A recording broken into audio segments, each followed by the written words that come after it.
I don't have any shoes. I'll admit it. I will brag. Those players did not just go and whip that ass for us to be like, oh, good game. No, we whipped your ass. We took $800,000. Now we're going to party with it. Yeah, who cares if you're in the Power 5 conference if you don't win it, ever? Or you don't beat any of the teams in it? Like, what's the point of that? Wouldn't you rather win the conference and say, like, hey, my team is good, than lose the conference and say, well, our conference is good? Look, they don't call me Tip for nothing. And my tip is, look out for the group of 5 this season. They've been taking it to the Power 5 year after year. The only quarterbacks that ever get any love are from the Power 5. I could easily list off the top group of 5 quarterbacks I would rather have than those guys. I would be willing to bet that at least one of them is going to be in the running for the Heisman this year. Down the middle, James, the lateral to the corner of the end zone. Can you believe that?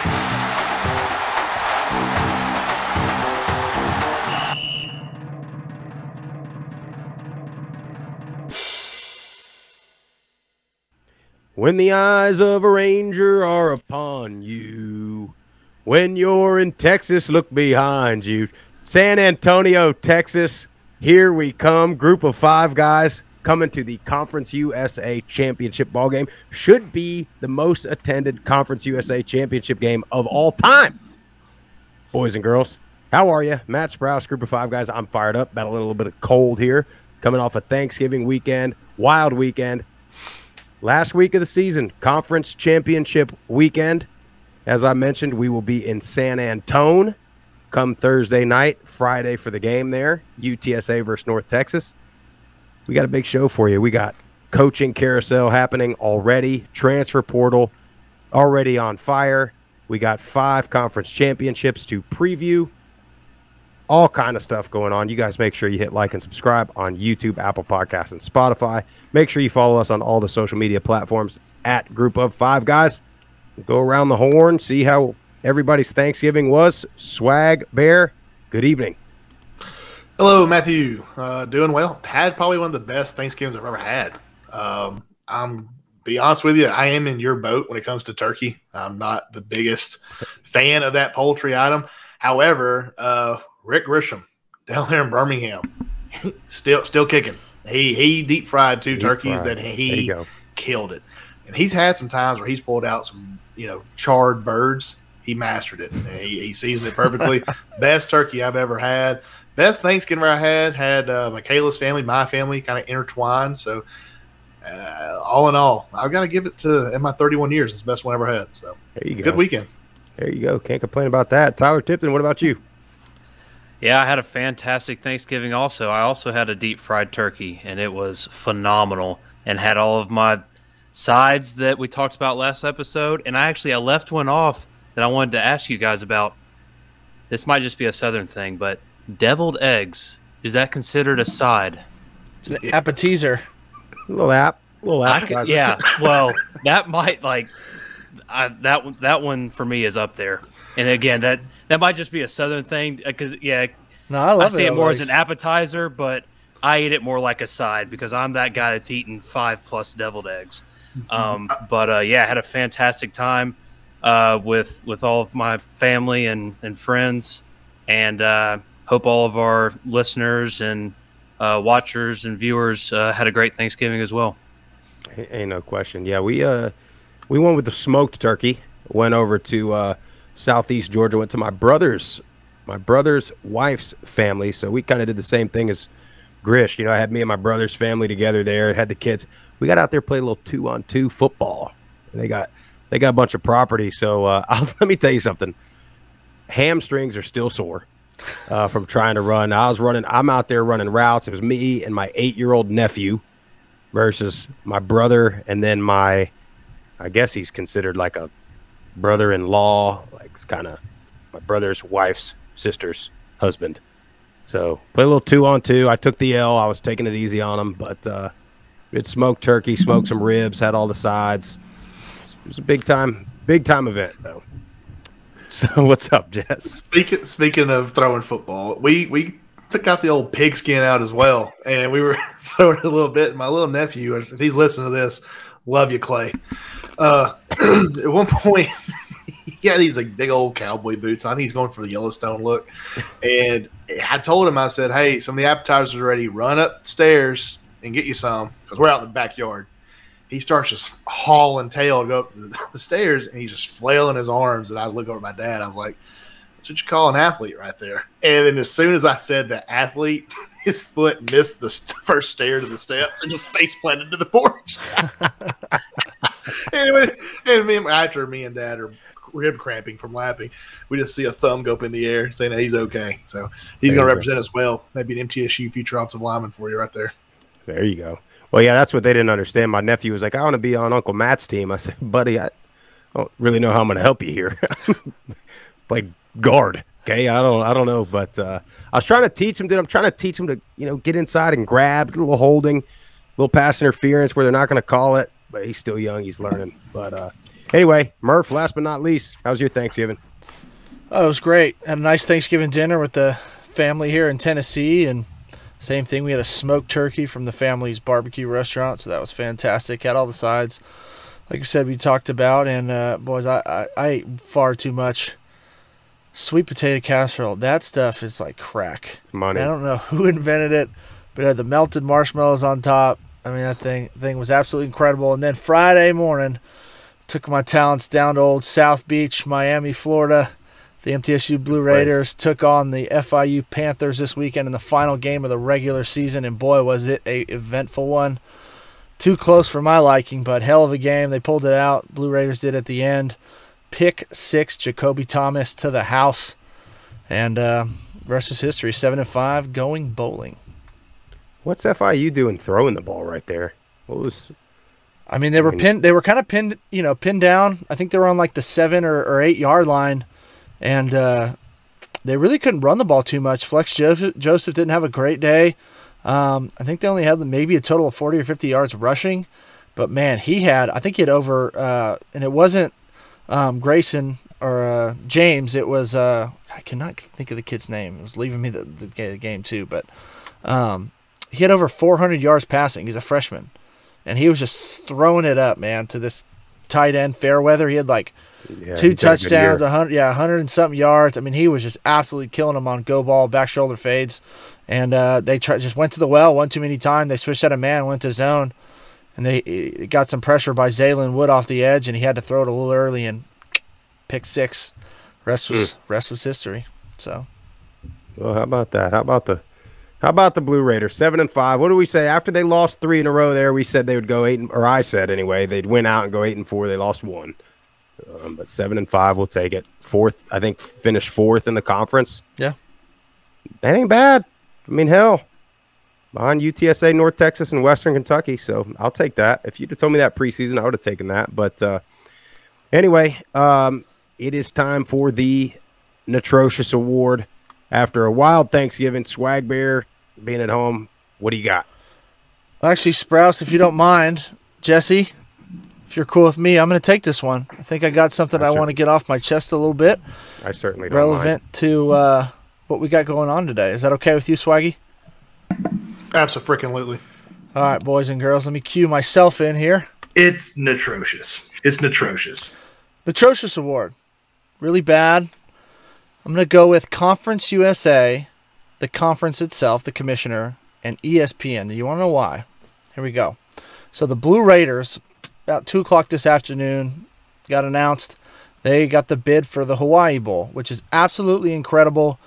Super happy for those guys, especially the players, the coaches. A hell of a season. A lot of people counted them out very early on. They rallied, they overcame, and 7-5 is a hell of a season, possibly get 8 wins on the year. For the players, couldn't be happier to go to Hawaii. If I was a player, I'd be ecstatic, and I know those guys are. I know the coaches are fired up about it. They get one more game together before the seniors call it quits and move on. And you never know these days with the transfer portal, if anybody's going anywhere. So this is it with this group, right?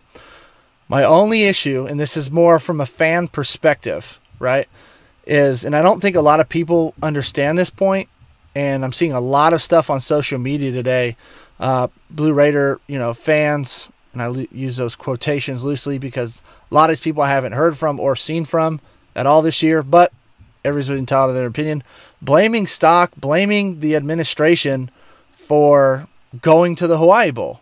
Now, if you don't know how this process works, the conference gets together with the bowl itself, the committee, and ESPN. And a lot of times, ESPN owns the bowl outright. So really, out of the three people, you have ESPN here, two of them, and then the conference. They sit down, they figure out what matchups they want, then they send the invitation out to the team. Now, the team and the school have the option to accept it, or they could decline it. Now, if you decline it, and this is where I think a lot of people don't get, it doesn't automatically mean that you're just going to get another bowl just because you don't want to go to that one. You could very well be left out altogether. So, Conference USA, ESPN, you sent the Blue Raiders last year to the Bahamas, which was great. Not very many fans traveled. I don't think very many parents were able to travel. And then again this year, you send them to Hawaii, which is a great bowl. I'm not knocking the bowl itself. I'm knocking the decision by Conference USA and our favorite people at ESPN that want to send them again across the country, over the water, to Hawaii. It's hard for the players' parents to go. It's hard for fans to travel, especially in this climate with how expensive travel is. I mean, can we get, a similar bowl, I think, with the same level of greatness and amenities that Hawaii is? I think so. There's plenty of bowls in Florida. You got the Myrtle Beach Bowl. You had bowls in Texas. I think they could have done it. But, again, you leave it in Conference USA, ESPN's hands, and what do? They go this route. Now, at the end of the day, I'm being picky. I think a lot of these people on social media are being picky. We got to be happy for the fans. It's all about, for the players. It's about them. It's not about us. They've worked their ass off this whole season. They put in the work. They fought through all injuries, all this other stuff. Be happy for them. Be happy for the players. Be happy for the coaches, even if you don't care for them. They deserve this bowl. It's a hell of an accomplishment. And they get one more chance to play a very, very good San Diego State Aztec team. So excited to see that. So, Atrocious Reward, boys. ESPN, as usual, and Conference USA. It's atrocious. It's atrocious. The ESPN. Yeah, it's a good bowl. I mean, it's definitely probably got to be one of the longest standing bowl games. It's pretty prestigious. I got something to watch now Christmas Eve. I'm fired up for that part. Absolutely. Yeah. I was telling Michaela, I was like, your Uncle Rob, we're going to have that game on Christmas Eve. Yeah, it's a damn interesting matchup too. It is. San Diego State's defense. Kinda scares me a little bit. It scares me too. But yeah, I'm with you because I was really hoping it was going to be somewhere. Selfishly, I wanted to try to go. I was hoping for a Camellia Bowl or a Dollar General Bowl or something like that. But I'll give you kudos, Jeff, because I'm not the smartest guy in the room, and I didn't know the old bowl process. I knew that you had a chance to reject a bowl bid, but a couple years ago, I got into it with a bunch of the Twitterers about conference-ship games. You can't get out of those games. It's in like if you win the Sun Belt, you have to go to the New Orleans Bowl, which I'm not a big fan of that because the Sun Belt has gotten such a good conference. Matt, am I wrong on that? Did they change that? They changed it after that little spiel we had. Well, I don't know what the hell I'm talking about. Okay, well, thanks, Jeff, for clearing that up for us. Yeah, no problem. That's what I'm here for. Well, and I don't know that we know this is to be true, but it would have been circa 2011 when we had arguably the best season. When we were all there for MT and we were getting ready to play for the Sun Belt Championship game, play Arkansas State, and all of a sudden we go 8-4 with wins at Georgia Tech, at Western Kentucky. We don't go to any bowl game, but the rumor was down the second best team in the conference. Yeah, but the rumor was that we turned down a bowl game, hoping that we would have been 9-3 Sun Belt champions and could have went. I think they were talking about the Liberty Bowl or something that year. I didn't even know that. Yeah, well, pay attention in the team meetings. I was depressed. I was pissed off. It was. It sucked. Yeah, that sucked. But we've talked about bowl games all the time and how happy we are for the players and stuff. But Tell you what, if you wear a red shirt this year or this season, and you've been cruising through fall practices and stuff, time to suit up, buddy, because you're about to go through fall camp, son. They let the older guys, they get rest, and they can enjoy this kind of not an off season, but they get ready for the bowl game. Those last 10 periods, it's balls to the wall, scrimmage time. We're going to get you back to play in shape because we're getting ready for spring ball. That no question. Those boys then turn to men. And the later fall camp's not that hard for the red shirt guys either. But yeah, you get to a bowl game, man. And the later in the year that bowl game is, the more practices those poor kids got. You get to hit so hard in that cold, chilly air. And let y'all viewers and listeners, that didn't have a chance to play, let this be a little insight. Every freshman or red shirt or walk on is hoping to God they're going to New Orleans, get that thing out of the way, and go home for Christmas. Oh man. I remember that GoDaddy Bowl was like January 6th.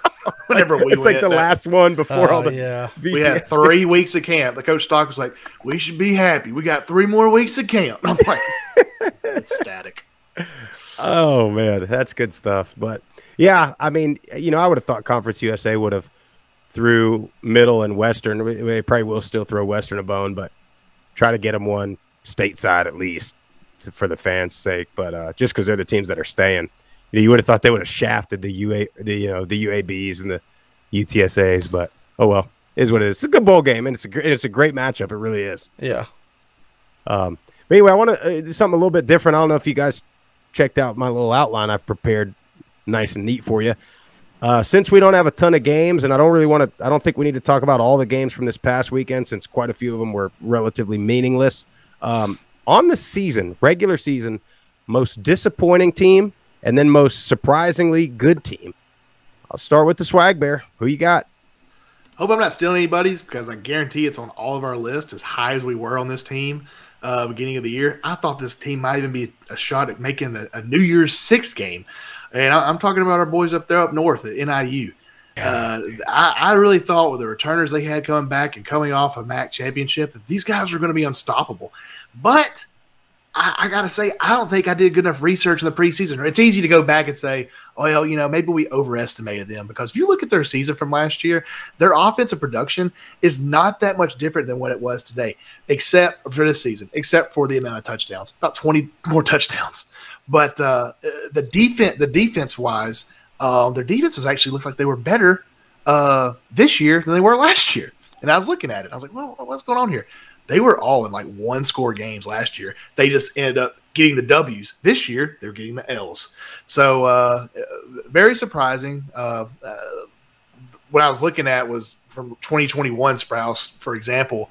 They had 241 rushing yards a game in 2021. This year, it's 190 rushing yards a game. That's not. It's still pretty good for an offensive football team. And passing wise, they were better this year than they were last year.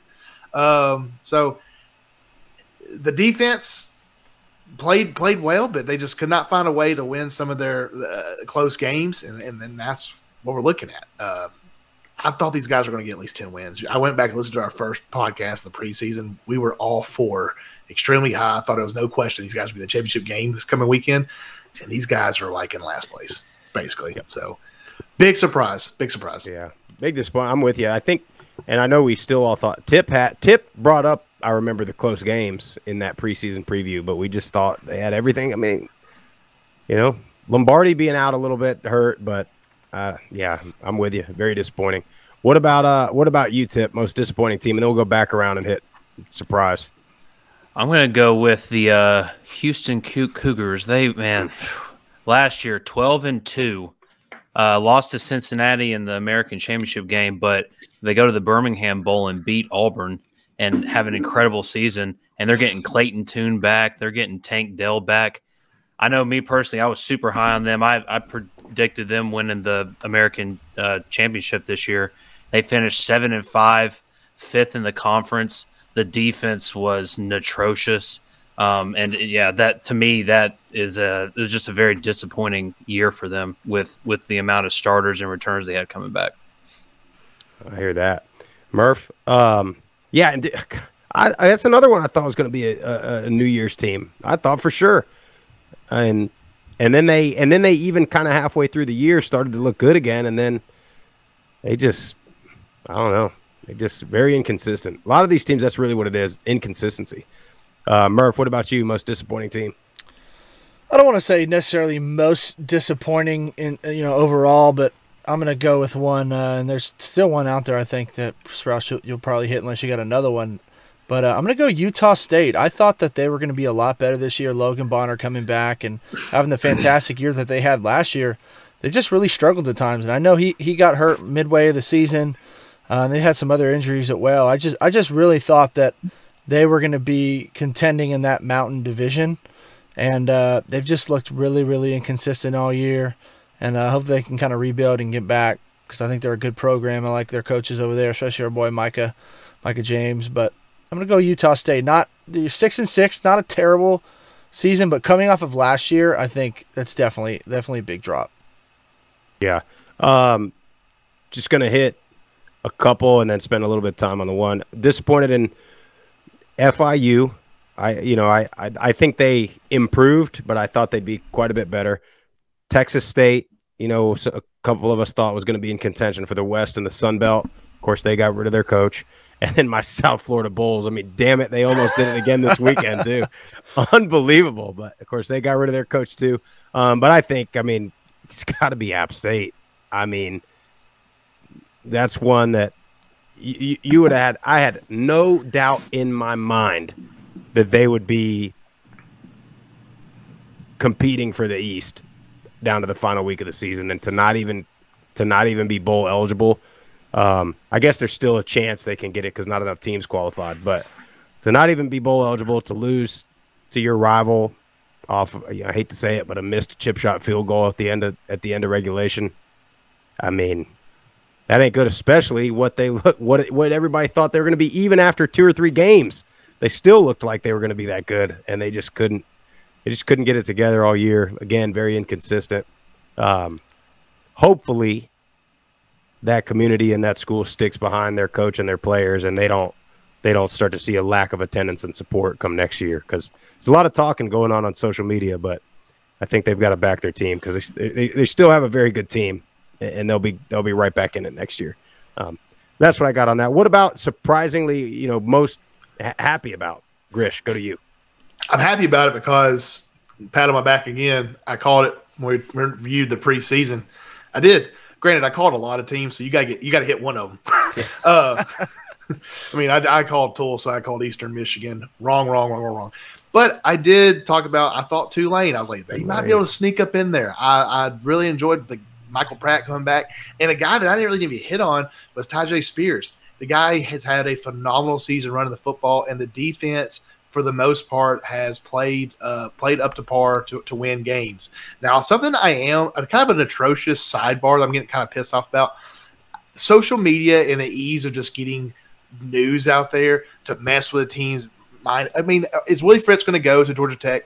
He might, but he hasn't committed to it yet from what I've seen, and they're just keep on putting articles out there about it. It's going to mess with the freaking Tulane football team. They're going to get beat by UCF. They're going to miss out on a New Year's Eve game because of freaking trolls out there that are trying to make the team think that Willie Fritz don't want to be there. Will he leave? Maybe. But why can't we just wait until after the freaking championship games to get this rat poison to limit itself? That drives me crazy. But Tulane overall this year, I think there's no question they stood out the most from expectations wise for preseason. God, I'm right there with you. They have dead periods in recruiting where you can't talk to recruits. They have dates and deadlines when you can enter the transfer portal, when you can start. They've got to have rules where they can't even talk to these coaches until after the championship weekend at least. Yeah. Because you saw Liberty get absolutely blasted this weekend because they all knew Hugh Freeze was leaving. I mean, and Tulane. I'm with you. I hope he's not leaving, but you saw, I'll go even to the Power 5 level. If you look at what Ole Miss was freaking about Lane Kiffin leaving, and they got blasted by Arkansas and they lost to Mississippi State. It messes with your head, man. Back at MTSU, whenever Rick Stockstill was out of he was on the edge of leaving to go to East Carolina. I remember the team was freaking out. It messes with you. That's the only time I've had to deal with it personally. But I can only imagine whenever you have a season like that, and you're thinking your coach is going to abandon you. Yeah, can you go NIL or the transfer portal to this school? Yeah. Then you're going to find out if daddy really likes you or not. He wants you to come with you to that school. That's exactly right. Well, and I don't have any information or any inside scoop on this, but I am speculating that there's got to be rumors going on in Conway for that egg that Coastal Carolina laid. And I'm wondering if somebody's planted the Jamie Chadwell's going somewhere. And I mean, obviously his name's been talked about for the last couple of years. So, you know, I've heard his name mentioned with the new Cincinnati opening. I've heard his name mentioned at all these, you know, obviously Georgia Tech filled it, but, you know, I don't know. It sucks. It does. I mean, you're going to get me on a tangent here, but I don't understand normally I argue with y'all. Like I can see that move, but Cincinnati going to the Big 12, probably going to compete in the Big 12. Why would you go to Wisconsin and possibly start getting beat by a drum by somebody? Like Big 12 is going to be weak. You can go in with Cincinnati and even improve your resume. You're going to Wisconsin, and you are really you're rolling the dice here, in my opinion. I'm with you. I didn't really see the contract or anything like that, and I'm right there with you. But to be honest, I think it's like a little bit of sweet karma for these Cincinnati fans that the last couple of weeks have been talking about how we're Power 5 this, we're Big 12, Big 12. Well, your coach sure as shit doesn't think so he just bounced. So tough luck, Cincinnati. Tough luck. But I just don't like you said, the teams that are leaving the American to go to the Big 12 next year are probably going to be the favorites to win. I don't know what TCU is going to have coming back, but Wisconsin, I mean, they know their place. They know they are happy with playing in the Big Ten championship, and they ain't never going to win it. That's Wisconsin's MO. They'll be satisfied with that, but I don't get that at all. Anyway, where were we? Tip most surprisingly good team. What do you got? I'm going to go with the Ohio Bobcats. They were 3-9 last season, and this year so far 9-3, doing it with two quarterbacks too, Curtis Rourke and C.J. Harris, and they're playing in the MAC championship game this weekend. Incredible job by those players and those coaching staff. Incredible season so far. We'll see if they can win and get the job done against Toledo. Yeah. They were on – we talked about it last week. We talked about their coach potentially being on the hot seat already, but I don't think so. Murph, what do you think? I'm going to go with head coach Curt Cignetti and the James Madison Dukes. Todd Centeio, Chris Thornton, they have been absolutely unbelievable this year. He had another fantastic game in that rout against Coastal. And barring an old, I don't even know if it's old, a stipulation that first-year teams coming into the conference cannot play, they would be playing this weekend for the conference championship in the Sun Belt, representing the East, and would be going to a bowl game. So I'm going to go James Madison. I don't think anybody saw quite this good of a team coming. We knew they've been a powerhouse for years at that level, and we knew it was going to be a good transition. But, after that week 1 drubbing that they put on our Blue Raiders, I was like, this team is for real because I got to see them live. And, man, they're an incredible team. Can we please change the rules? They had too good of a season not to play in the conference championship game and to play in a bowl game. I don't understand what it hurts to allow a team like coming into a new conference like James Madison to have a shot to play for the conference championship or a bowl game. I don't know. I feel like rules need to be changed. What is that doing? The only thing that I can think of is because we're thinking it of a team that's moving up, but what if there is a horizontal move or maybe a top-down move from a team moving into a conference? I don't know. That's the only thing that I can think of. Like, say something happens to the SEC and now you have – I don't know. That's the only way I'll argue that with you. I don't like to use the word argue, disagree with you, is back when we played, if you had a player that was going to come either equal move, they had to sit out a year. Yeah. But if a Division II or a Division III guy wanted to move up, they could play right away. Yeah, I agree. That's how the rule should be. That's how the players. That's how it was back when we played. No, I know, but what I'm saying is that's how it should be for the conference overall. In my opinion, they need to change the rule but maybe Sunday they will after they beat Coastal by probably 40 will. points, because I was over here freaking refreshing my phone, like putting my glasses on, putting the beer away. Like, I'm seeing this wrong. I need to text Sprouse, be like, "Hey, what's the score?" I said, he said 47-7. I said, yes. So this can't be right. Yeah, and just so everybody knows too, you folks in Conway, we were set. I mean, we were booking hotels and flights and to Myrtle Beach and to Conway. All y'all had to do was win. And but that's neither here nor there. We're going to San Steeple, Antonio. we were ready to drink a couple Yingling flights with you, buddy. And Steeple _PC _51C in Conway. We thought it was finally going to be manifested, and y'all pulled that. And now the whole country's still rooting against you. But yeah, I'm with you. It's like James Madison was at a disadvantage. It's not like they came in with extra scholarships or extra guys or whatever. So I don't get that. For me, dude, it's Troy. Just we were high on them. I didn't think 10 wins.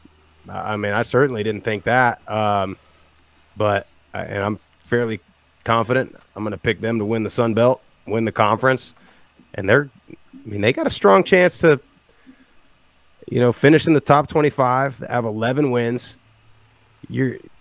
For whatever reason, we haven't heard Summerall's name being mentioned in these big jobs opening. No. Not yet, but you got a damn good coach that's building a really good culture there at Troy. We don't want to hear it. We don't want to hear it. Yeah.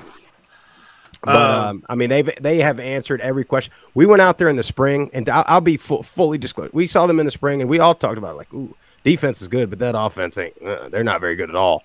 And then they had the quarterback transfer in, and we were like, well, but then he didn't win the starting job. And they have just kept getting it done. And now they have discovered a little thing called the run game. And the tight end coach, Evan McKissick, he's changed that program around. I like this subject because there's so many other teams out there we can talk about for 30 minutes, because just run through them, like Georgia Southern, what a turnaround season. North Texas, what a turnaround season.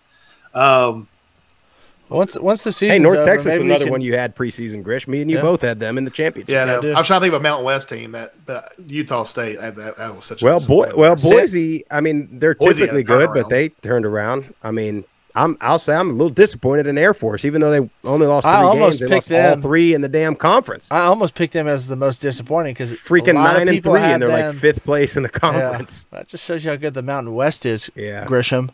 But that's very true. No, you got it right. And Bowling Green. Maybe what we need to do, boys, is once we get into a little dead period, we just like we do a conference preview. We close out each conference, each episode. We talk about each conference, but we'll get to that. Let's get to for right now. Let's get to Southern Roots Radio, Jeff. The twang of Muscle Shoals. How does it go? That's right. So our good friends over at Southern Roots Radio. You can find them at southernrootsradio.com, on the social media at Southern Roots Radio. And, man, they play our show Saturday mornings, 8 a.m. Central Time, Wednesday afternoons, 5 p.m. Central Time. And if you love great music, country, Americana-style music, go check them out. You can download the app or just go to the website and stream it live. And it's connecting the storytelling and twang from classic Music Row, the grit and blues from Beale Street, and the rhythm and soul coming out of the singing river of Muscle Shoals. Go check them out. Love it. Jeff, how many voicemails we got this week? Boys, it was cooking, and last week my editing was very, very easy. I did not have to bleep anything out. This week, not so much. We had some frustrated folks. We had a couple happy folks, and we had one man in particular who's been a weekly caller. I just feel for him. Oh no, rough call, but we'll get to him. We'll start it off with the Sunbelt West champs, Troy, our boy Zachary Brenner. Well, boys, you know who it is. It's Zachary Brenner. How about that? Look at this. Look at this. We are West Division champions playing the COVID boy chickens out of Conway. Oh, I'm going to start off with this. We'll be seeing you boys in Troy, Alabama.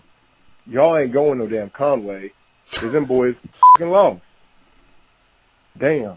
Life comes at you fast, don't it? It's time to get a little humble. Yeah, we're riding a 9-game winning streak, but damn, not a damn soul saw it coming. They saw, peaks of us finishing second in the conference or finishing second in the West Division. But no, we're West Division champions, hosting the Sun Belt Conference Championship against the COVID Beach Chickens at a boy Conway. That's great. Y'all had a little taste of success. Well, you coming down to my neck of the woods. Enjoy. Steeple PC _ whatever the hell. Have fun. Enjoy yourself. Take a load off in my house. I'm so sorry. I've enjoyed this season. So, see you boys in Troy. Coastal. All goddamn day. Sunbelt West champs. You missed the last one there. Hey, missed Lord's an edit. profanity. Lord's name in vain. Good Sorry. Lord. It's okay. Do my best, boys. Every once in a while, one gets by me, but Zachary, appreciate it as always. And Coastal's Steeple coming. will be there. I'm sure he will There's be. no question he'll be there. Sure, he will be. Did he And, call this week? He did. Okay. He did. He calls even when they go down. He's a loyal caller. So appreciate Zachary, and it's gonna be a great game. Can't wait to watch it for sure. Saturday when we get back from San Antonio. All right. Stu's right. Oh no. Let's just get to it. Poor guy. 29 yards. 29 fucking yards. She's right from Twitter here. Thank you to Creme Brulee for checking on me. I hope that was genuine. Barry, thanks for looking out for me. I cannot fucking believe we missed a 29-yard field goal to get bowl eligible. I have not had 14 Jaeger bombs with Trip in Sydney. I have. I'm just kidding. I'm outraged right now. We were supposed to decorate their Christmas tree tonight. I don't know if I can do that anymore. 29-yard field goal. College f***ing kickers. God damn it. Excuse my language. I'm glad the season's over. Maybe we'll be a basketball school this year. Anyways, I'll keep up with you guys in the summer. Unbelievable. Unbelievable. Let's do a golf tournament. I don't know where we're going to do it. Heard that. Maybe Nashville. Let's do a golf tournament. I'll get a team for that. Anyways, go Apps, I guess. Ready for next year. Love you, Stu. Oh man. College That's kickers. great. God damn it. Dude, I say that all the time. Yeah. Jeez. That's funny. Poor guys. You talk about a roller coaster. We said it every week. I mean, you would have thought those guys were BCS national champions after first few weeks of the season. Now they are just a whipping stick. Goodness gracious. Man. Yeah, I appreciate it, Stu, man. He's gone through it. Somebody needs Sorry to you're going through it. Yeah. check his blood pressure, man. They do have a good basketball team this year, though. They really do. They've looked good this year so far. There hasn't been any talk about Sean Clark, right? I mean, they're gonna give him next year. They were calling for his The head last fans. year. The fans have been. I mean, you would know by now, right? When we know the season's over. If he was going to be fired, yeah, I think. I So. would think by now. I think so, but I mean, if not that I'm at all in that camp, but from the fan perspective, I mean, Drinkwitz goes undefeated, and then they have the COVID year, so whatever, and then they start losing a little bit more. Lost to Louisiana last year. I mean, I know they played for the conference championship, and any other school would be like, dude, they played for the conference championship, but not App State. Got high expectations And then- over there. He got to have a good one next year. Got to Yep. have a good one. Yep. Yeah, I think he gets one more, and I'm with you on the golf tournament. No doubt. Stu, we definitely going to try and get that hopefully going and in the works next summer. But appreciate it as always. Keep them coming even in the off season. We'd love it. And next we're going to go Terry Johnson. He's got something to say about Steeple. Terry. Steeple, what happened? How do you lose to the FCS? James Madison, you deuce, bro. You had you could have hosted it. You could have hosted the championship game. It was right in your hands, and you dropped it by 40 points, son. Come on, dog. Yeah, it's like a little bit of me was hoping maybe y'all could have won because maybe it would have put the COVID Carolina Astroclears in the rankings, But I mean, hey, that would just made y'all more cocky. So, it is what it is. But how does it feel knowing that, with Jamie Chadwell and, all this other stuff, you got this, the Teal and all this other BS and everything. Coastal Carolina, you are still the Astroclears. There's an asterisk by everything. You weren't real champions in 2020. You ran from an ass whooping. And then this year, you're not really East champions. JMU is. So you're like, you're the placeholder just because of some NCAA violation. NCAA, shit rule. All right? So how does it feel knowing that even if you win the game against Troy, which I'm being honest, Troy's offense isn't all that great. Their defense is amazing. Hey, I can see the Astroclears winning that game, but it won't be real. You won't be real champions, and it's your moniker.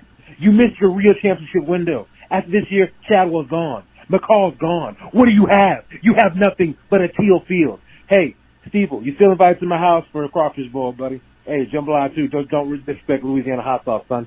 All right. Also, I saw your boy got a little hurt. I hope he's feeling better. I mean, for real, I really do hope he's doing better. I saw he got hurt in the game. All right. Also, creme brulee. I'm sorry. I'm a little lit, but hey, man, 10-0. Sorry your Bobcats couldn't get it done. But hey, it is what it is. Louisiana owns San Marcos, Texas. It's our property. And, hopefully I saw like 9 ranked teams lose this week. Hopefully the corrupt playoff committee will put Troy or USA or UTSA in. I hope UCF goes 500 or less every year. They're in the Big 12. They're cocky pricks. I don't like them.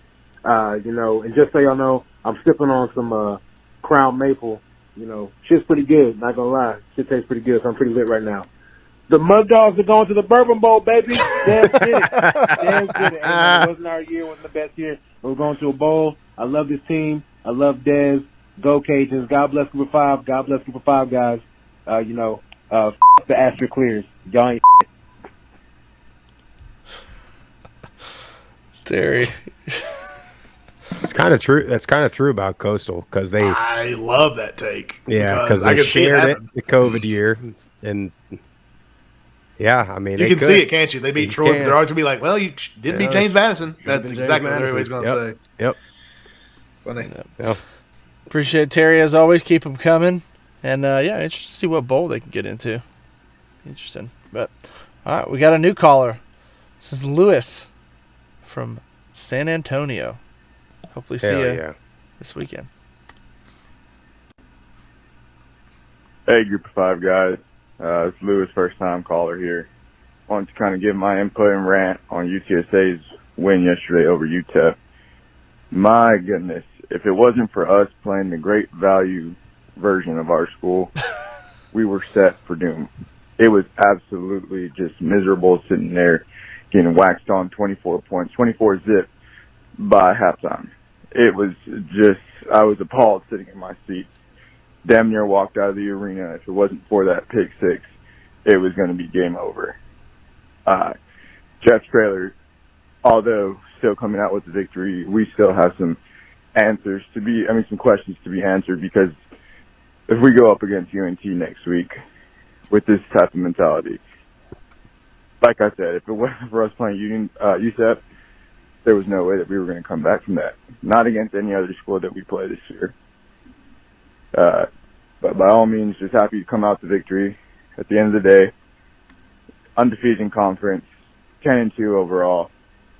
shooting for that 12-2 and hopefully a bowl victory. Birds up and his got cut off there at the end. Bad cell reception, but yeah, it was a close one, and that pick six really changed the momentum of that game. Frank Harris kind of got in a groove in that second half and really took over.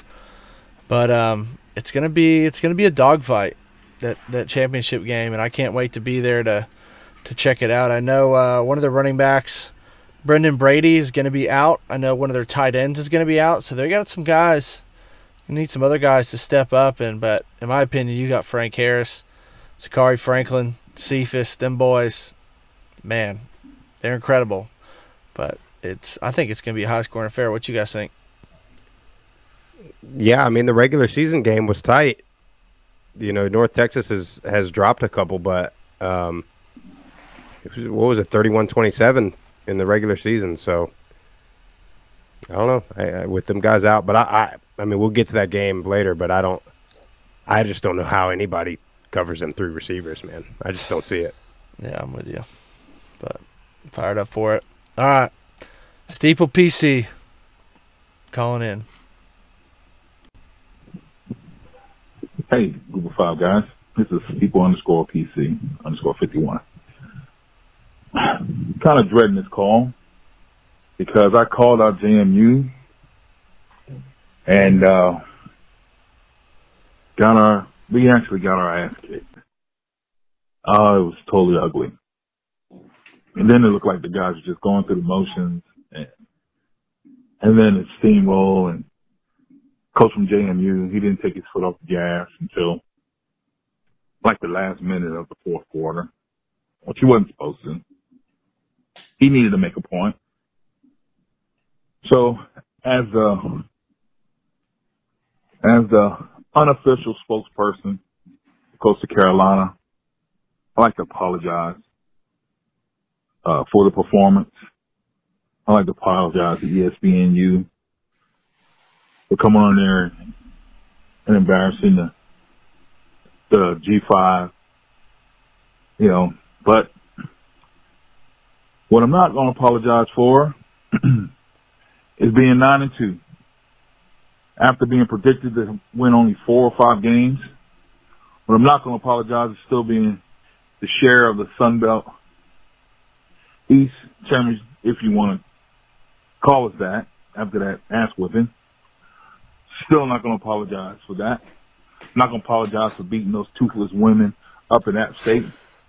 Not going to apologize because Louisiana has the worst hot sauce and Texas Pete is better than them. I'm not going to apologize for that either.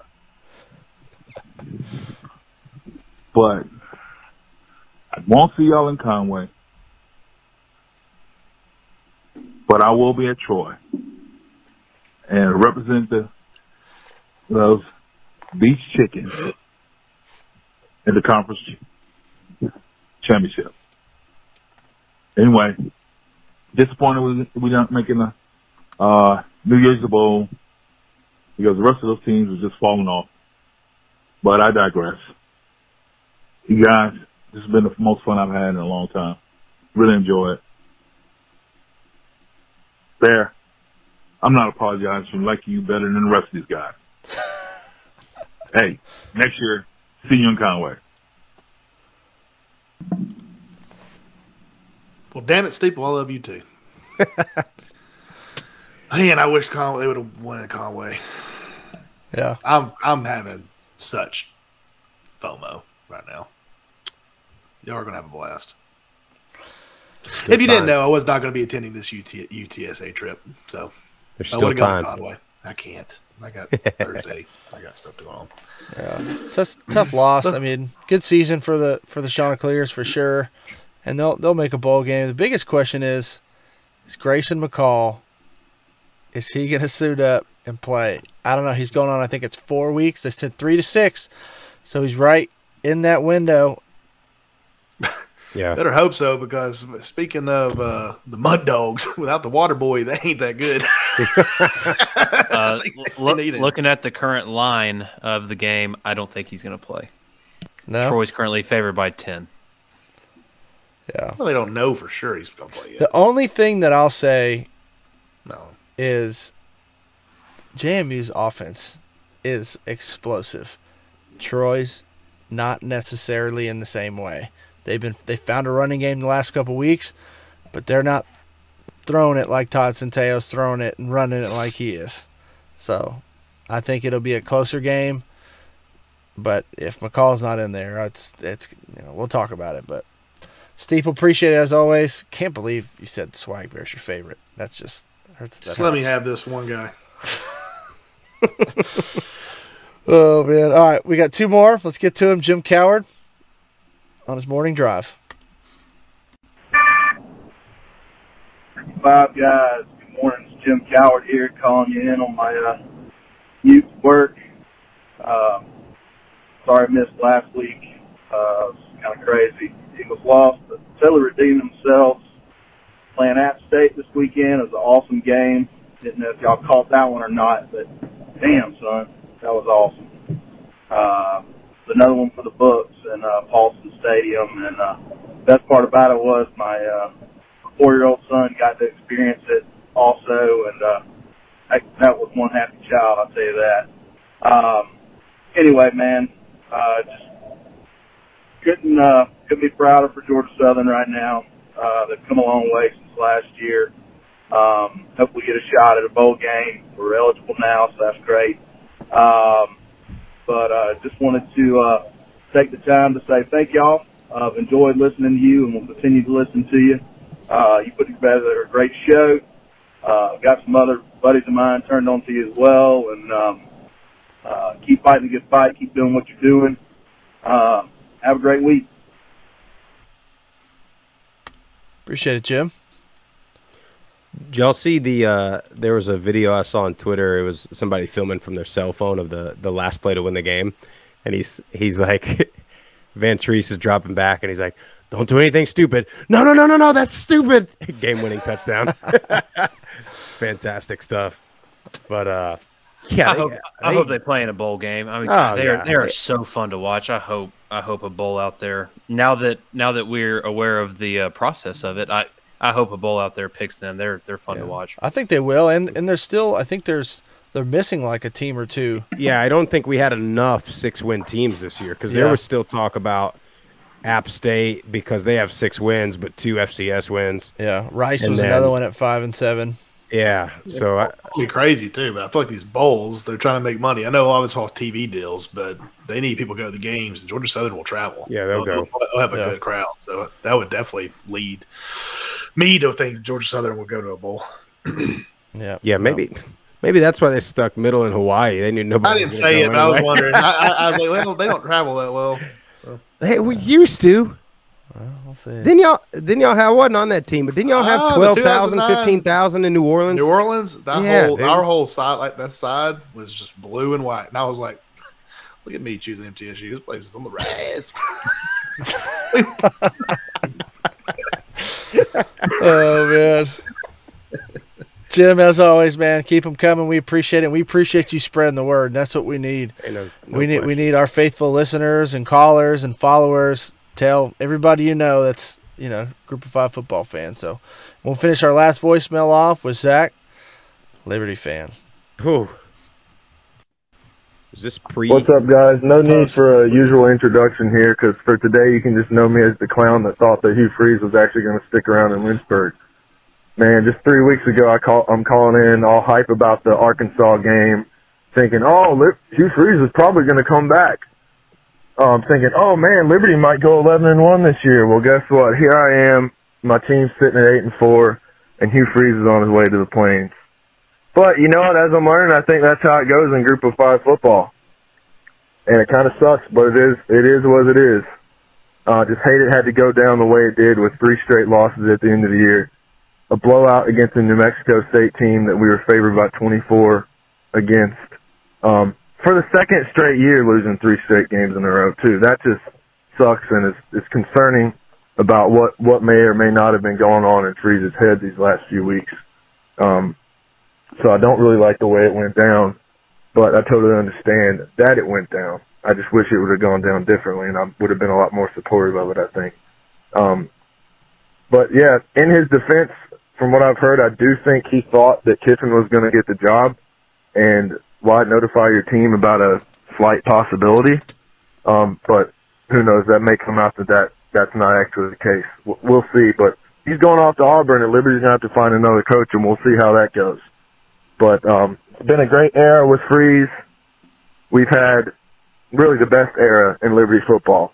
Some big wins: Arkansas, BYU, Syracuse, Virginia Tech, a 10-1 season, 3 straight bowl wins for our first ever bowl wins, first ever time ranked in the AP Top 25 twice. And there's a couple of bowl wins in there that I'm sure the people down in Statesboro and Conway would be really familiar with. So just wanted to remind them of that. But it's over, and now we got to find another coach. I don't know exactly how to feel about everything yet, but we'll find another coach, and we'll keep building and keep grinding. Coming for that Conference USA championship next year, hopefully. But one quick thing before I go, I also want to shout out New Mexico State. As silly as it was for Liberty to get blown out by them 49-14 on Saturday, I got a lot of respect for what they've done this year. Winning 5 games at New Mexico State is just insane. So props to what Coach Kill has done there. And I hope they can not keep beating Liberty, but keep their rise rolling, because, I don't know, I've always kind of liked them as basically the worst team in the FBS and wanted to see them grow. And especially now that they're going to be in Conference USA, I want to see that floor of the conference go up a little bit. So I think they might be a problem for a few teams in Conference USA next year, and I think they'll definitely be a bowl team next year. So good for them. Not so good for Liberty, but we'll rebuild. Thank you all for what you do. Appreciate it, Zach. You get cut off right at the end, but yeah, that's a good point. Going into next year, you got New Mexico State coming in, and Liberty's now, we all thought they might be the top team coming into Conference USA, but you never know. Hugh Freeze is gone. Liberty's an interesting place because it is a religious university. So I don't know how they landed Hugh Freeze in the first place. I guess because nobody would take him at that point. But who do they go after? Or who? I mean, Liberty's, as far as investment in football and support and fans, it's fantastic. Yeah. So it's got a lot to sell, but I don't know how some of the other stuff works with that coaching search. The typical group of 5 narrative, like what was just said, have a coach come in, does well, ends up leaving to try to find a better job and more money. To all the millions of listeners that is listening to this podcast right now, I'll put it on the line right now that if I were to get landed a coaching job, I will take $225,000 a year. I will only ask for an inflationary increase on an annual basis, and I will never leave. Ever. Take it or leave it. You heard it here first, folks. The Swag Bear can turn your program around. 225. Just, I don't know about Liberty, though. Said I'm getting a Lynchburg area code calling me right now. Did you say that was a Christian school? It is. I did. Probably not Liberty. Anywhere besides. Oh, Liberty. yeah. I mean, we used the Lord's name in vain 4 times in a row in this show. I said it. Oh, yeah. I think I was one of the ones that said it. Right after you told Jeff he's got to do better at bleeping it out, you just said it live. But God damn it, I will take $225,000. I mean, gosh darn it, I'll take $225,000. I'd take. You just said it again. Me? No, you said I'd take. I'd take. Oh, I thought you said. No, I've never said that in my life. Hey,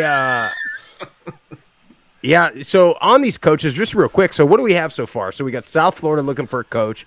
We got Liberty now looking for a coach. FAU looking for a coach. FAU looking for a coach. UNLV fired their coach. That was surprising to me. Yeah, that's surprising. Because they had a better year. I mean, they tailed off at the end, but they've been bad so long. Is UAB, though? Is UAB keeping Coach Vincent, or are they looking for a coach? Because he was just an interim coach pretty much for the year. I haven't heard that one, and to be Cadillac Williams going to go to Auburn and go to UAB. You watch. He's going to be a name that's going to come up for sure. I mean, Dion keeps coming up for South Florida. I think Willie Simmons is going to go to South Florida. I think, I hate to say it, but I think Dion's going to wait for something a little more prestigious. The Willie Taggart firing really surprised me. Yeah, you called him overrated in the preseason. I know. Well, hell, you know me. I don't know what I'm. You just a flip flop. That's how you, well. Sometimes damn FAU looked really wishy-washy. well. They had a really good. I feel bad for Chad Lunsford. I know. Like, We got a God lot of bless. guys on that staff that we got to meet elsewhere.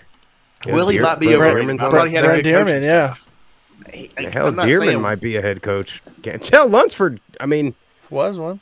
if he's there, Maybe that was the whole plan. Maybe they saw that he was overrated too. They're like, we got head coaches Go down to on our FAU. staff. We'll just Yeah. get rid of you. yeah. I And mean, your he had such a star-studded staff last year. We had Hines Ward on the staff. He Oh, and had Charlotte too. Sorry. Oh no, Charlotte. Charlotte got coach. We never talked about that guy, huh? Biff Poggy. He looks like a He's like a got dude, the man. name. Come on, man. He's got the name. I think we go Charlotte. He shotguns a beer with us. Well, and there's a guy, and I don't even know if it's the real guy. I followed him on Twitter. It just has the egg as his profile picture, but he's got like 20,000 followers, and I don't know if it's the real him or not. But he's tweeting like he's the real coach. I bet don't it is know, him. dude. It's him? I don't know. I bet it is him. Probably. Does he have a paid for blue check mark or an official check mark? I don't know. I don't think they've started the paid for blue He checks. got 'cause- the official ones yet now, though. It says, Yeah. Charlotte football official. But you got transfer portal news. I mean, we got Gabbert from Miami in the portal. We got Tyrese Chambers in the portal. Our guy Kyle Hergel's in the portal.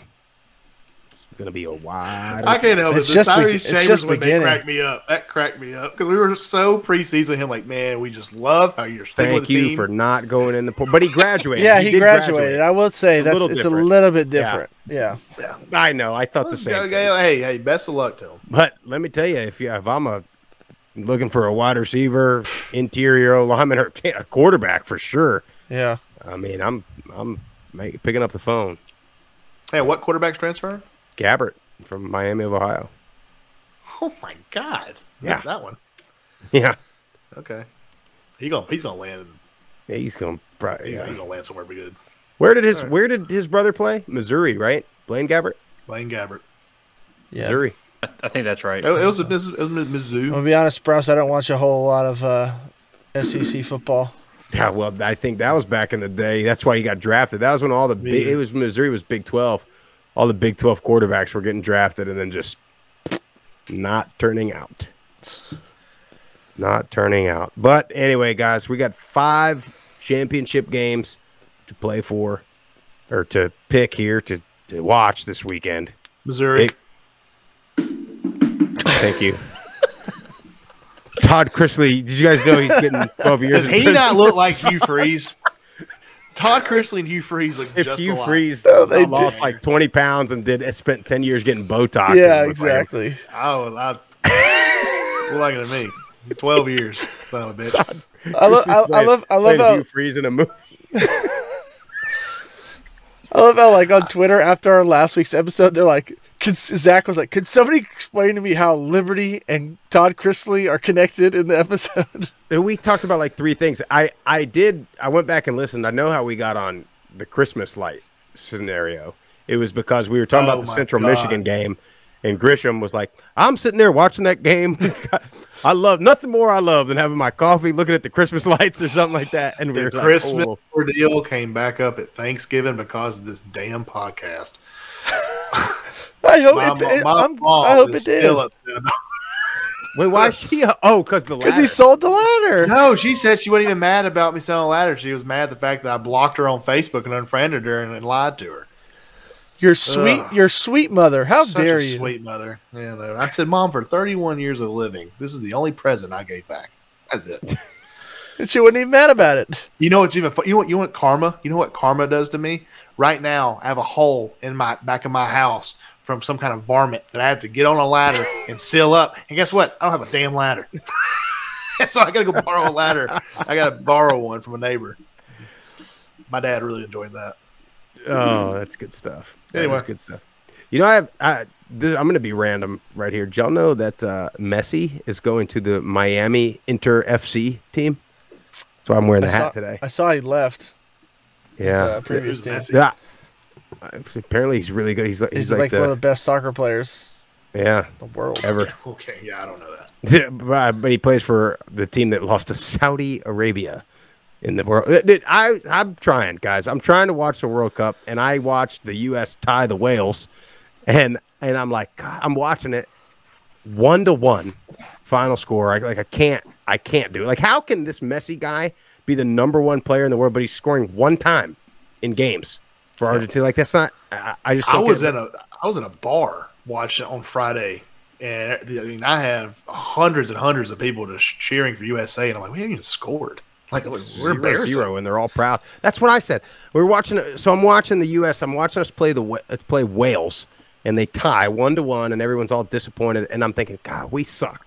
And then I realize I don't know anything about soccer. Nothing. I don't know the rules. I don't know what's a good play, what's a foul, what's a flop, what's anything. And I got to thinking, I'm like 90% of Twitter football fans that just, I'm like, God, we suck so bad. Get rid of everybody. Fire the coach, blah, blah. And I'm like, I don't even know what's happening. I don't know if we are good or not. But anyway. I felt like a girlfriend asking her boyfriend about football the whole time because I didn't know what was going on. And then when they would ask me what was going on, I said, I have no idea. But I feel like I could get that ball and that goal if I needed to. No, you couldn't. Yeah, I mean, I think a soccer goalie's the easiest job in the world. All he does is just stand there like this. Like, while the other guys are just running around. Like, there's certain countries, like especially in the Olympics, when you just know that they're not going to be good at a certain sport. Well, that's what I thought about these Middle Eastern countries in soccer. And they are wrecking shit, dude. Iran is winning games. Saudi Arabia is winning games. Hell, it's in Qatar, but they lost, I think. They got eliminated. But do teams that are in war with each other play each other? I don't know, but it seemed like Iran wanted to go to war with us because we took their flag. We messed up their flag on the uniform or something like that. Did y'all see that? Like, what if Russia and Poland play each other in soccer? Be like awkward. I don't know. Going down that that dusty trail. Sorry, Jeff. Let's make like horse shit. Hit it. Let's go. You in your mouth today. I know. Can we bleep me out? Hey, can you bleep me during this episode? No, I'm not doing any more additional work. So, American Conference preview. We got UCF at Tulane. Tulane got it done on the road at Cincy this weekend. Maybe did Cincy know Fickle was out of there? I don't know, but I'll tell you what, Tulane is damn good. I mean, they are like every week I kind of doubt them a little bit, and then I sit there and watch them, and I'm like, dude, they're the real deal. But so Tulane favored by 3 at home Saturday, 4 p.m. Eastern on ABC. UCF won that first game 38-31. Yeah, it was at Tulane as well. We always talk about it. The hardest thing to do in sports is to beat a good team twice. Go to you, Swag Bear. Who gets it done?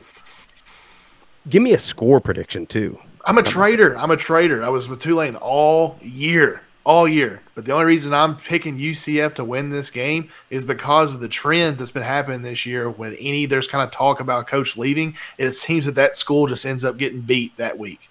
So with Willie Fritz on the Fritz, I think that UCF goes to Tulane and they're going to handle business. I think UCF goes in there and handles business. I'm saying UCF 27, Tulane 9. Woo! Wow. I'll tell you, winner of this game more than likely is going to get the New Year's bid. You might have UTSA maybe, but I have a feeling the committee is really rooting for UCF as far as the brand of TV deals go. Shows out. Yeah. Big time. You said what did you say? 27-9. 27-9. All right. Tip, what about you? Give me some stats on this. I think the real question of this game is, can Tulane's defense stop John Rice Plumlee on the ground? Yep. The last game they played, John Rice Plumlee had 176 rushing yards and 2 rushing touchdowns.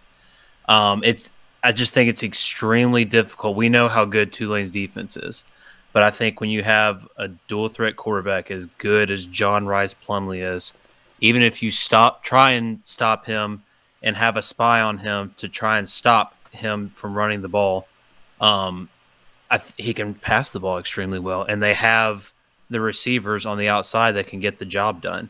So I agree with the Swag Bear. I think UCF wins this game. I think it's going to be a little closer than what the Swag Bear said, though. I am predicting UCF 31, Tulane 24. You know, Plumlee was banged up again this week, though, so we'll have to see how healthy he is. I was looking into that. He's got a little bit of a hamstring injury that he's been dealing with for the last few weeks. So I mean, he's gonna play, and I mean they said he's had it for a few weeks. They played in week 11, so they played just a few weeks ago. So maybe he had the injury then. Not really sure. But we'll see how much he plays. I mean, he's gonna play, but we'll just see if that hamstring issue, causes any limitations for him. Yeah, Murph, what do you think? I think it's gonna come down to. Wait, hold on. Hey, wait, time out. Did you give a score tip?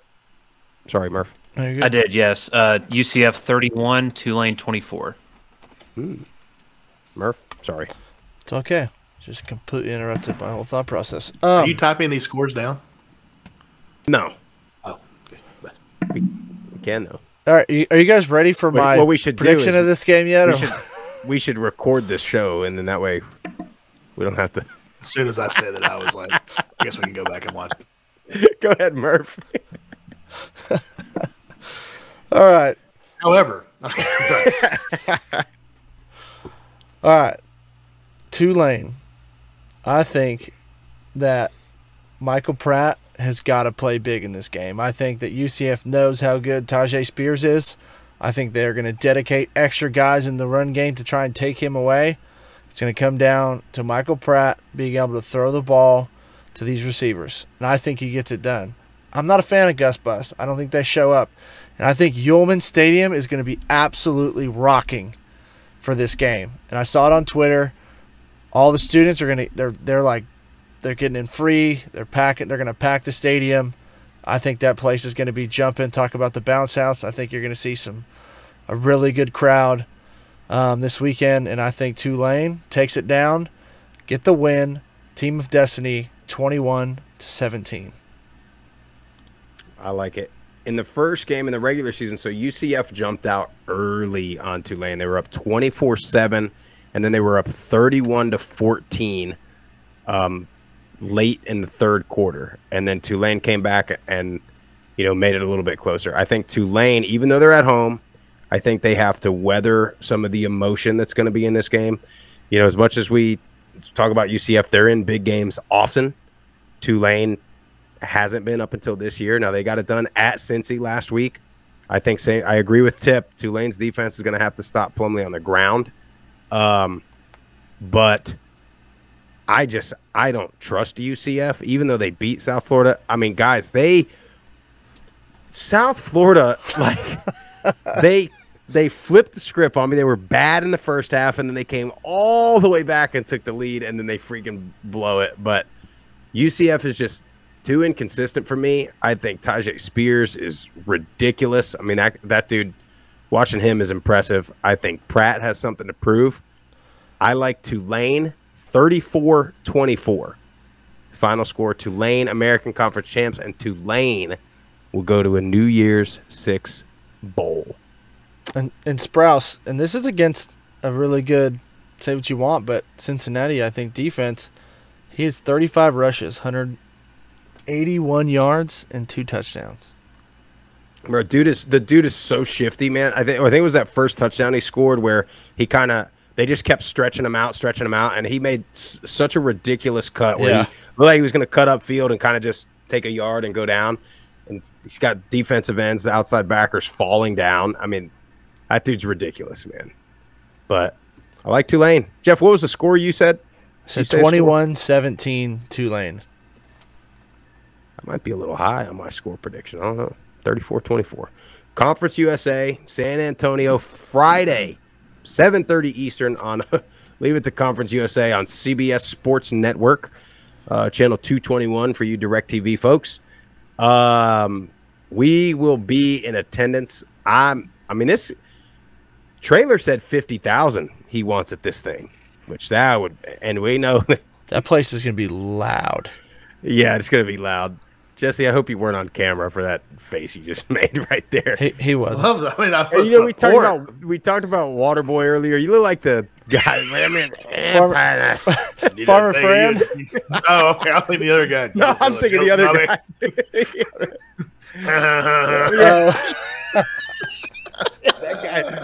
That guy. 50,000 people. I mean, I hope so. That would be dude, tremendous. We got to think. I mean, it's a all Texas championship. I think North Texas is going to travel pretty well, and I think San Antonio is going to show out. I got a little fun fact for you here. So let me, and I don't want to screw this up, but UCF is all these big time schools in the state of Florida. UCF and the Group of Five is the only one playing this weekend. North Texas and UTSA. Well, TCU's playing, but they're not really even. They might as well be Group of Five too. Used to be. And then Toledo and Ohio in the MAC. All these schools in Ohio. Guess who's playing for a championship on championship weekend? Not the Buckeyes.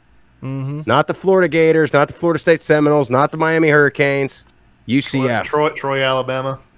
Instead of Troy Trojans are playing for a conference championship. Yep. Not the Tide. Not the Tigers. That's a good stat there, Matthew. How about that? Yeah. Now Tulane, and hey, you know LSU's playing. So is Tulane. Damn it. So anywhere they got a Power 5 school playing for a championship, there's a Group of 5 school playing also. Got Fresno out there in California. I like Tulane's chances against UCF better. I like LSU's against Georgia. No, yeah. I hope LSU gets abused. Anyway, so UTSA, we talked about it earlier. They won this first game 31-27. I'm going to start with the Swag Bear. Who you got? Score. Friday night kickoff. Will not be attendance to this game. I know there's 3 unhappy 49,999. Yeah. In attendance. Wouldn't that be something? Couple of people flying in on Thursday for work. I can't make it. But that being said, if you look at North Texas, very good ball club. However, the defense, when they go up against, I'm going to say above average offenses, they give up at least around 30 points a game. UTSA is above average offense. I think UTSA is going to light up the scoreboard on North Texas. North Texas has a very phenomenal offense as well. I just don't think they can keep up with it.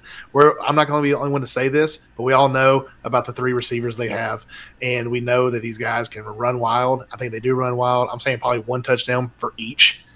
So I'm going to say UTSA 54, North Texas like 35. Ain't a bad pick. Tip, what do you think? Yeah, so like you mentioned earlier, UTSA beat North Texas back in Week 8. They beat them on the last-second touchdown, if we remember. Mm-hmm. And I think UTSA's running back, Brendan Brady, him being out for this game is huge. He had 19 carries, 112 yards, and 2 touchdowns in that North Texas game earlier this season. But I just think kind of what Swagbear was saying. I think UTSA's offense is just too good. They're going to find ways to get the ball in their playmakers' hands. They're going to find ways to score. And yes, North Texas has an incredible offense. They're going to come out ready to play. I honestly think they come out hot and probably get an early lead in this game. I think UTSA comes back and wins this game. Score I'm going with is UTSA 34, North Texas 31. Last second field goal. Wow. I like it. Murph? Hate to agree with both guys, but I am not going against Frank Harris in this offense. I mean, they have looked really, really good all year, and they've played in a ton of close games. And there's something to be said about playing in a lot of close games, and they go your way. Some of it, yes, maybe a little bit of luck, but also it's you knowing and being in those situations before. I think this game is tight. I think Austin On has a really good game. I think that running game for the North Texas gets going early.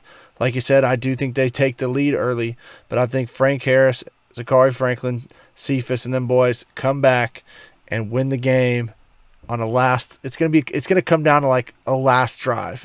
That's how their whole season is gone, and I think they win it. I think they're gonna win it 42 to 30. Let's go 36. I don't even know how you get 36, but let's just go with it. Sorry, I'm being random today, like Swagberry. You reminded me of Stephen A. Smith right there. You knew the players, but Stephen A. Smith, you ever notice when he doesn't know who's on the team, he goes, and LeBron and those boys, and he always says, and those boys, like he just act like, and the Cowboys, and Prescott, and those boys. It's good tech. That's pretty much me. That's why I was like, those three receivers y'all gonna talk about. Franklin, Cephas, and what's that other guy? Can't think of his name. Clark. Chiswick. Right? Yeah, Decorian Clark. Decorian Clark. Yeah. Anyway, so I think UTSA is going to pull away with this one. North Texas only rushed for 22 total yards in the first game.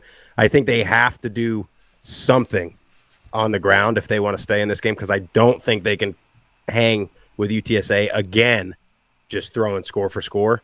And I don't think they'll be able to do that for the full game. I kind of agree with Tip. I think it'll be close, and North Texas might come out hot, take a 10-0 lead or something like that. And then I think UTSA is going to get it rolling. I got UTSA 49-31. A little bit of a spread there. UTSA favored 8.5, by the way, in that game.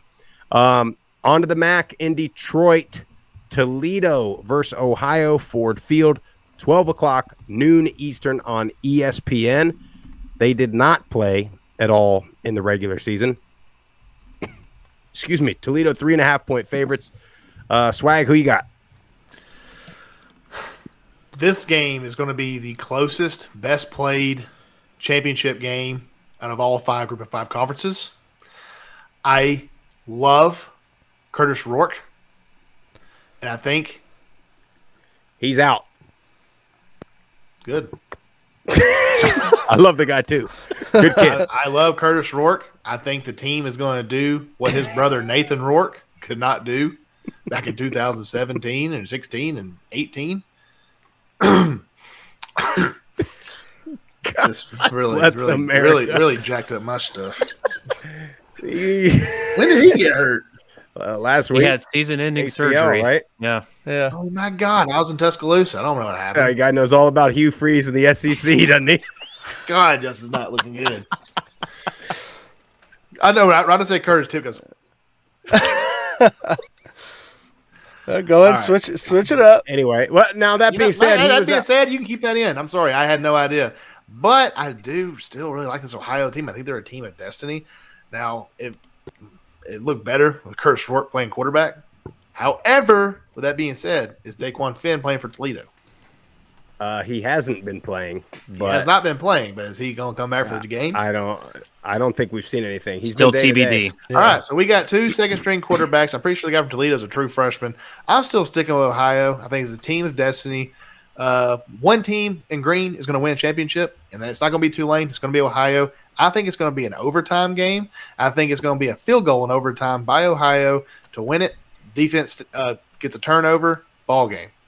So it's going to be like a 27-24 Ohio victory. Ooh, that's what score I got. I already got it typed out. How about that? Good pick. Tip, what do you think? Curtis Rourke and the Ohio Bobcats. Thank you. No. So, yeah, Ohio's not going to have their starting quarterback, Curtis Rourke, in this game, but their backup quarterback, C.J. Harris, has been playing really well in Rourke's absence. And, yes, I think this all comes down to if Daquan Finn plays or not. He was in a walking boot last Friday, so we'll see if he plays. I haven't seen anything about him playing or not, but Toledo has lost their last 2 games with backup quarterback Tucker Gleason. And to me, if Finn plays, I think Toledo wins this game. I think he's just that elite of a talent. But if Finn doesn't play, which I'm going to be honest, I don't think he's going to, but he wants to. But just him being a walking boot 3 or 4 days ago, it's not looking too good for him playing. So I'm going to predict this as if he's not playing. I think Ohio wins this game. I think the final score is going to be Ohio 37, Toledo 31. Good pick. Murph? Yeah, I'm not going to go into the same points that those guys just went into. What point did I have? Well, we found Curtis Rourke, nice kid. Yeah, Curtis Rourke is injured. Good family. He related to Mickey Rourke, the wrestler, Nathan Rourke. wrestler, actor, whatever he is. No, he did the movie The Wrestler, one of my favorite movies of all He did time. do the wrestler, yeah. But Anyway, yeah, any relation? no, I don't think so. Yeah, I'm gonna go Ohio. I don't think Finn plays either, and Tucker Gleason, Toledo's backup quarterback, has not looked great in the games that he has played, and I think that's just going to be the factor in this game. I'm gonna go Ohio wins. I'm gonna go 35-30. 35-30. Here's the deal. Toledo, regardless of whether Finn plays, to me it depends on which Toledo defense shows up, because they're averaging 185 passing yards a game. If that defense shows up, they got a chance. But if the one that gave up 400 yards to Bowling Green last week shows up, I don't care if Curtis Rourke's playing or whoever's playing. They're not going to win the game. And they just haven't. I mean, Toledo, fortunately for them, they clinched their side of this division a long time ago, because they have not looked good at all the past few weeks, even in some of their wins. So I got Ohio 27-24. I mean, if Rourke was playing, I would be tempted to say this is a blowout. But I'm not liking Toledo right now. And Ohio, I think, is hot. Toledo's not hot. So give me the Bobcats 27-24, which would give them 10 wins on the year, won't it? I think so. How about that? You get 10 wins in any conference, especially, to be honest, especially in the MAC, where typically everybody wins 6 or 7. So give it to Ohio, man. And Ohio's running back, he's a stud too. Bangura. Dude, yeah. I wish it wasn't in a dome. I wish this game was on campus, and I wish it was going to be so cold, but I get it. Anyway, Mountain West Conference, Fresno State at Boise State on the blue Smurf turf. Boise State 4.5-point favorites. Saturday, 4 p.m. Eastern on Fox. Boise won the first matchup 40-20. Now, granted, no Jake Haener in that game.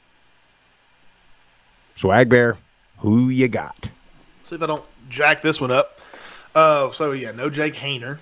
I think Boise State, who I thought preseason, I thought they were not going to be a good team this year. I thought these guys were going to win like 3 or 4 ball games. They have proven me wrong. These guys have been super, super hot. Really expected them to win this game this weekend. However, after having a couple text messages, seeing the messages from Jeff Murphy, I know his thoughts on Fresno. I went and looked to see how they've been performing, and seeing what they did to Wyoming this past weekend was really eye-opening. And then just looking, they've been handling business too. Boise State's not the only team on a hot streak right now. Fresno's good. They got their quarterback back. It might be at Boise State, but like you said earlier in the podcast, it's hard to beat a good team twice.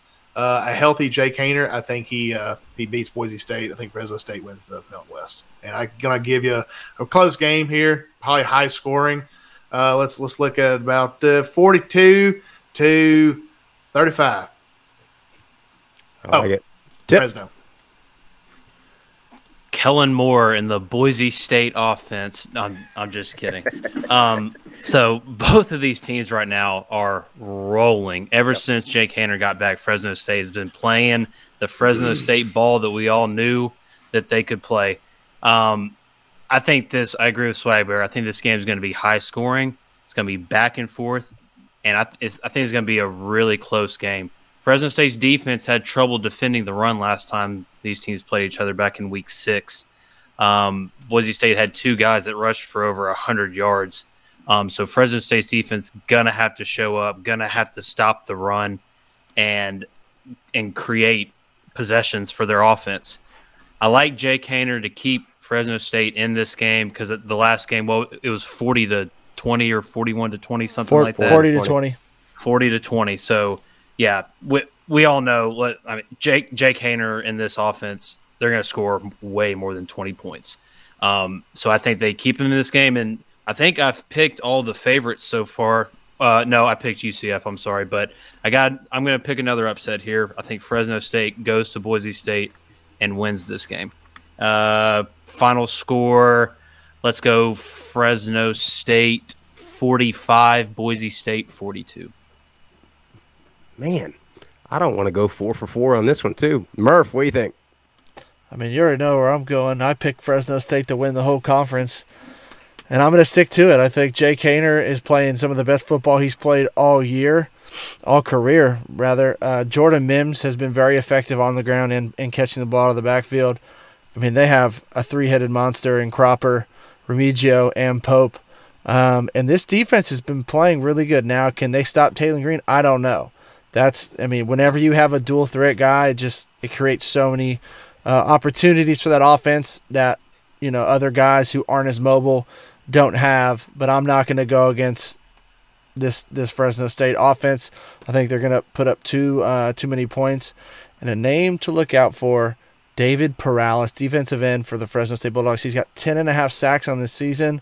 I think he's going to get after Green a little bit. So look out for that name. And give me Fresno State. I'm going to go 42-38. Good pick. Now, here's a question for you, though, Murph.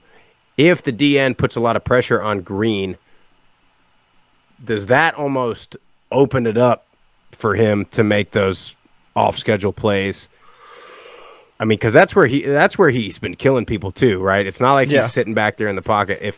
So they've got to make sure that even if they put pressure on him, maybe it's not like a full speed, just go get to the quarterback. Because then when you do that, and the quarterback can step up, that's when he can get outside the pocket, and that's when you're screwed. Yeah, when the defensive line loses their gap integrity, and the defensive ends rush too far up the field, that's what creates those open lanes. So what they need is the outside, pressure on the outside, and then to keep the two inside defensive linemen, just solid in the middle, so he can't step up and get outside. He's going to try and get outside. That's what he likes to do. I just think they're going to be ready for him. And the other thing is, I don't think he can go score for score with Jake Haener. I just don't think he can do it. Yeah, it's crazy. Both of these teams. So Boise started the season 2-2. Not looking good. Then they made the quarterback change. They've only lost one game since, and that was BYU, which they should have won that game. Fresno started the season 1-4. They have not lost since October 8th when they lost to Boise State. So both have had great QB play in a little bit different ways since that time. To me, it's the Boise State pass defense. They're averaging 158 yards a game. Fresno throws it for 277 a game, but I got a little stat for you. Let me make sure I read this right. If you take away the 3 losses that Jake Haener did not play in, which would be Boise State, I think it's USC, and it might be Oregon State. It is. That number's 335 yards per game. So that includes Haener, and it includes some of the backup play. So Fife. So they lost 4 in a row. They went Oregon State, USC. Haener played in one of those games. He did. Okay, I see what you're saying. Yeah, because so they lost to UConn too without him. UConn. So Oregon State or USC, one of those he did play in or played some. I believe it was Oregon State he played in, if I'm not mistaken. Yeah. So anyway, I know you don't want to pick and choose what stats you include or not, but I mean, you take away the games that he didn't play where they lost, and Fife's throwing for 200 something a game, that number becomes 335. I think, man, I just think it's too much, and I got Fresno as well. I got 38-34 final score. I kind of want to disagree with y'all. When y'all were talking, I was thinking, damn, I kind of hope Boise wins now, but I'm sticking to my guns. Fresno 38-34 on the road. Last but certainly not least, the Sun Belt, which, man, up until this past weekend, I would have thought this was going to be the best game. And I am so down on Coastal right now. But that probably means they're going to turn it on this week. So at Troy -7, Saturday, 3:30 p.m. Eastern Time on ESPN. They, of course, did not play in the regular season. Troy's a 10-win team. Coastal's a 9-win team. Granted, they did have the Virginia game canceled. Start with the Swag Bear. What you got? You took the words right out of my mouth because the Sun Belt is so up and down when it comes to consistency. Troy Trojans, phenomenal defense. Probably the best defense in the group of 5. I think that's really unarguable. They've been in 2 shootouts this season. They're 1-1 in those shootouts. And when I say shootouts, I mean over 25 points and one touchdown game. They beat App State in a Hail Mary pass. App State beat them in a Hail Mary pass, last second play. And what was the other game they had? Sorry. Oh, yeah, Western Kentucky. That Western Kentucky, they beat Western Kentucky in their shootout. So with that being said, if Grayson McCall, if he does play, I think as good as that defense is, I think they are going to put points on Troy. And my reason behind that is I don't think Troy's really played that many great offensive teams this year. That kind of is a hit on the SEC. I mean, Scott did it again. The SBC West, I think that it's more of a defensive conference this year. It's not really like the SBC East. So, all that being said, with Grayson McCall, if he plays, I think I'm going to give this to Coastal.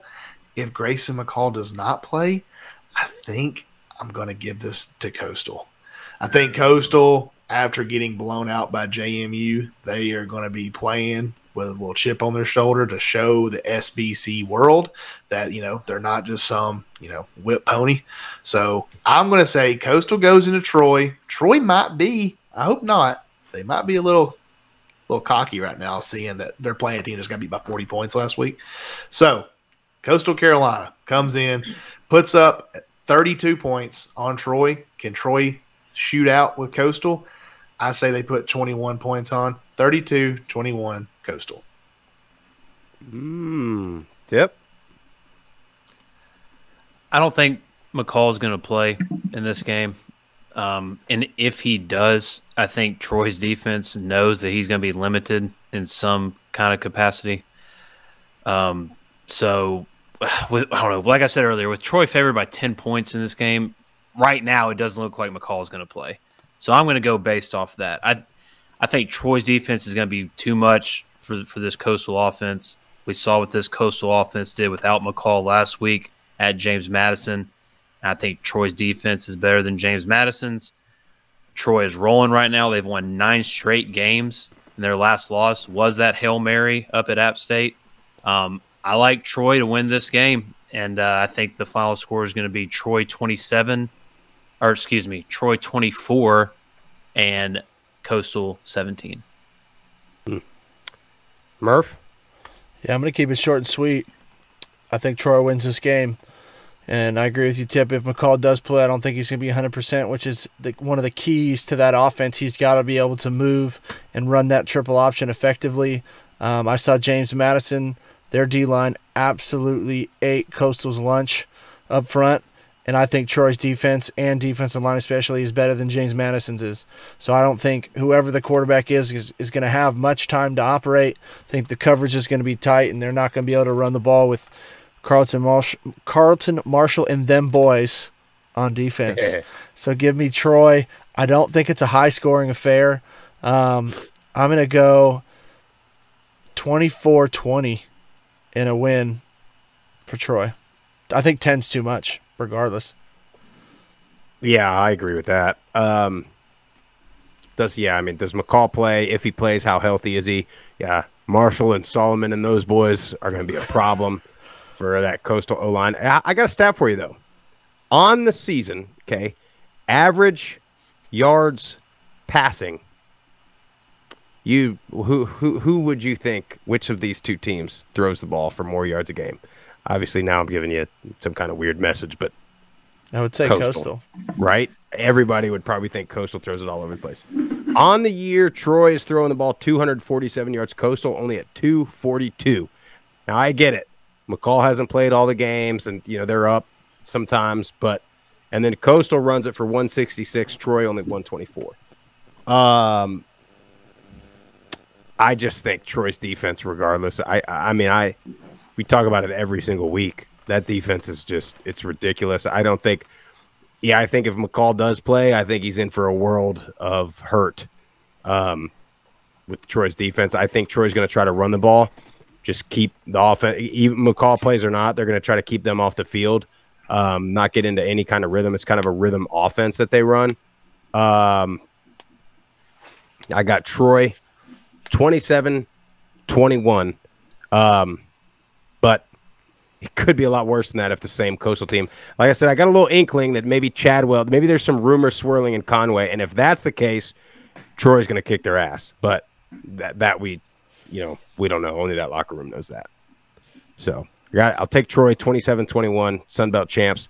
Now, last thing before we go, so we got all our predictions here. So who makes the New Year's Bowl? I mean, I think we all picked Tulane, right? Except Swag. I got UCF going. So UCF. So winner of the American is going. Is that what y'all think? Yeah. I think it's Tulane. Yeah, I think Tulane. Now, that being said, if UCF wins, no, they'll give it to UCF just for brand bias. But I was going to say, if UTSA comes through with a blowout. Well, that's what I was going to say. That was the only other one I was going to say was San Antonio. We'll have to see when the playoff polls come out, where they have everybody. I doubt anybody other than Tulane and UCF are going to be in the top 25. Well, so I know the committee probably won't do the research on this, but UTSA, if they win this game on Friday, their 2 losses this year were to then-ranked 25 team in the nation, Houston, by 2 points in triple overtime. And then their other loss was to then-ranked 21 team in the country, Texas, on the road. So I think if UTSA wins on Friday, they should be in a New Year's Six Bowl. Yeah, if Tulane wins, Tulane has been most consistent. I have something to bring up. I'm so sorry before we go, because I'm seeing all of my social media is full with a bunch of Tennessee Volunteers fans. They're all up in arms because they got beat by 5 touchdowns in South Carolina, and they can't figure out why they're not in the top 5 anymore. And they're talking about, well, we got same number of losses as Alabama, but we beat Alabama, or we got the same number of losses as LSU, but we beat LSU. But what about Tulane has a better record than Kansas State and beat Kansas State at Kansas State? Nobody's talking about how Kansas State's like number 10 in the country right now. And Tulane's sitting down there in the teens because, God forbid, he put a group of 5. These are the same people. They are the most delusional fan base in all of sports, I swear to God. They're worse than me watching soccer. Worse. These are the same people that last year were talking about putting one-loss Notre Dame ahead of undefeated Cincinnati, even though Cincinnati beat them in the regular season. And they use the same arguments that they used to use against everybody else for their own good. It's pissing me off. I hope they put Alabama in the damn playoff just to piss off all the Tennessee fans. That would be great. But I don't know. We'll see what happens. Anyway, that's all we got for you guys. Prize picks, we only got 5 games. So, I mean, take anybody on UTSA's offense, take the over. That's probably what we'll go with. I was one off last week from a nice $250 win. Dude, I took a all Miami Dolphins 6-person play. I hit 4 out of the 6, but I bet it all. Like I went all 6. I had Tua going over, Tyreek Hill going over, Waddle going over, Sherfield going over. They all did, and then the damn tight end doesn't get a single catch. So lost it. But anyway, that's all we got for you guys tonight. San Antonio, we'll see you probably at Pinkerton's Barbecue, maybe Friday for lunch. I don't know. See you on the Riverwalk. Slide in the DMs, figure out where we're going. We'll let you know. Love to hang out, grab a beer, love to tailgate with any of you guys. We'll be there Thursday evening, and then all day Friday, leaving out Saturday morning. Make sure y'all follow us on all the social media platforms at Group of 5 Guys. Hit like and subscribe on YouTube. Give us a 5-star review on Apple Podcasts and Spotify. Share with your friends. Share with your family. Group of 5 Guys. We're out of here.